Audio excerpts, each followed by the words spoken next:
তমলুকে হাঁড়ি করা সিলিন্ডার নিয়ে বিক্ষোভ তৃণমূলের।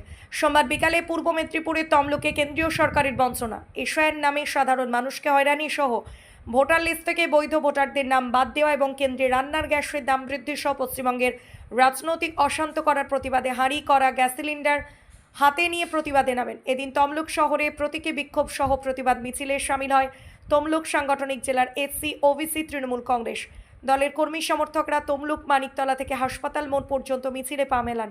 জেলার সভানেত্রী তৃপ্তি বর্মন খাড়ার নেতৃত্বে এই বিক্ষোভ ও প্রতিবাদ মিছিল সংগঠিত হয়। এদিন তমলুকের একাধিক তৃণমূল নেতৃত্ব উপস্থিত ছিলেন।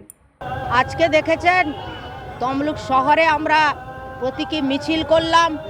আগামী দিনে তমলুক সাংগঠনিকে প্রত্যেকটা বিধানসভায় আমরা রাজপথে নামব। প্রতিবাদ, দ্রব্যমূল্য যেভাবে বৃদ্ধি পাচ্ছে, গ্যাসের দাম যেভাবে বাড়িয়েছে, এসআইআর নিয়ে যে ছেলেখেলা করছে, যে প্রাণগুলো চলে গেছে, তার জন্য আজকে আমাদের প্রতিবাদ।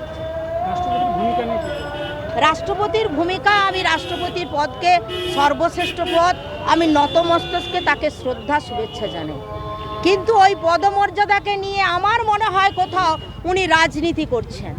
তার বক্তব্য, আমি পশ্চিমবঙ্গের বাইরে যখন দেখি নারীদের ধর্ষণ হচ্ছে, দলিত পরিবারের মেয়েকে ধর্ষণ করে পুড়িয়ে দেওয়া হচ্ছে, আদিবাসী সম্প্রদায় কয়েকদিন আগে জানেন 29টা পরিবারকে তারা মেরে পুড়িয়ে দিয়েছে, কোথায় আমি তখন দেখিনি প্রতিবাদ করতে। বিশেষ করে আমার পূর্ব মেদিনীপুর জেলায় আমরা তমলুক সাংগঠনিক প্রতিবাদ করি। সেখানে বিরোধী দলনেতা যখন বলেছিল আমাদের বাড়ির মেয়ে, আদিবাসী মেয়ে বীরবা হাঁসদাকে জুতোর নিচে থাকবে, তখন কিন্তু প্রতিবাদ করতে দেখিনি। তাই বলবো, উনার পদমর্যাদা, সর্বোচ্চ সম্মানীয় ব্যক্তি, উনি সমান চোখে দেখুন, এটাই হচ্ছে আমার প্রতিবাদ। মিছিল কোথা থেকে শুরু হলো, কোথায় শেষ হলো, নেতৃত্ব কারা কারা দিয়েছিল, প্রধান কি? আজকে আমরা গর্জে উঠেছি, প্রায় 2000 মানুষকে নিয়ে আমরা তমলুক মানিকতলা থেকে শুরু করে তমলুক ভেতর হয়ে আমরা তমলুক শহর পরিক্রমা করে এখন পথসভা করছি তমলুক হসপিটাল মোড়ে।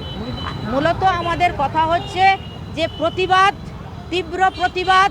এই যে এসআইআর নিয়ে ছেলেখেলা করছে, সেখানে দেখা গেছে আমাদের মতো দলিত পরিবারের, মথুয়া পরিবারের, রাজবংশী পরিবারের, মুসলিম পরিবারের এই রকম ভোট দেখে দেখে কাটা হয়েছে।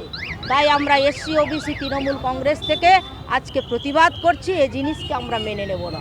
আজকে দেখা গেল গ্যাস সিলিন্ডার, বিভিন্ন রকম জিনিস নিয়ে আমরা বিক্ষোভ করলাম। হ্যাঁ, সঙ্গে আমরাও এটাও জানাতে চেয়েছি যে সাধারণ মানুষের, যে খেটে খাওয়া মানুষের যে রুজি রোজগার, আপনারাও জানেন, আপনারাও কোনো পরিবারের একজন মানুষ, একটা গ্যাসের পিছনে যদি 60 টাকা রাতারাতি বাড়িয়ে দেয়, একটা সুষ্ঠুভাবে মানুষ কি চলতে পারবে? খাদ্যবস্ত্র, বাসস্থানের মধ্য দিয়ে খাদ্য তো খেয়ে বাঁচতে হবে। তাই জন্য আমরা হাঁড়ি করা গ্যাস নিয়ে প্রতিবাদ জানাচ্ছি। এই জিনিস আমাদের সরকার, তৃণমূল কংগ্রেসের সরকার কেন, পশ্চিমবঙ্গের কোনো জনসাধারণ মানুষ, সুষ্ঠু বুদ্ধি সম্পন্ন মানুষ মেনে নেবেন। 26শে বিধানসভাতে তার কি প্রভাব পড়তে পারে? প্রভাব তো পড়বেই। 60 লক্ষ মানুষ এই যে বিবেচনাধীনে রেখেছে, তার প্রতিবাদ, তার ফল ইভিএম মেশিনে পড়বে। এই যে এসআইআর নিয়ে ছেলেখেলা করছে, কত মানুষ রাস্তায় দাঁড়িয়ে, কত পরিবার তার স্বজনকে হারিয়েছে, কত মানুষ হারিয়েছে স্বজনকে, তার জন্য তার প্রতিবাদ তো আছে এবং তার ঠিক জায়গায় আমরা ইভিএম মেশিনে ঠিক সময় জবাব দেব। আমি তৃপ্তি বর্মন খাড়া, তমলুক সাংগঠনিক এসসি ওবিসি তৃণমূল কংগ্রেসের সভানেত্রী। নমস্কার।